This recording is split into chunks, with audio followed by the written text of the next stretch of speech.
مرحبا بكم في مغامرة نكهات غير مسبوقة.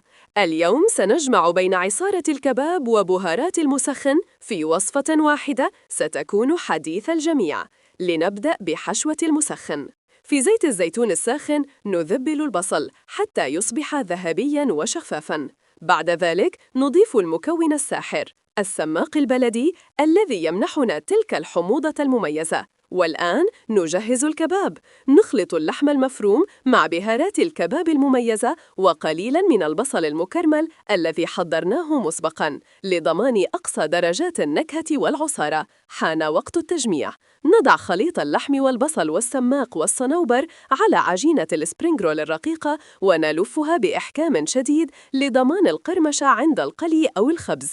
للحصول على قرمشة مثالية يمكنك قليها في زيت ساخن لمدة دقيقتين أو خبزها في الفرن حتى تأخذ لونها الذهبي الشهي. لا يوجد صوت ألذ من قرمشة هذه اللفائف. لابد من صوص يكمل النكهة. صوص اللبن المدخن مع الطحينة والثوم هو الخيار الأمثل لبرودة وغنى يقابل حرارة الكباب، وهذا هو طبقنا النهائي، مزيج النكهات والقرمشة لا يقاوم.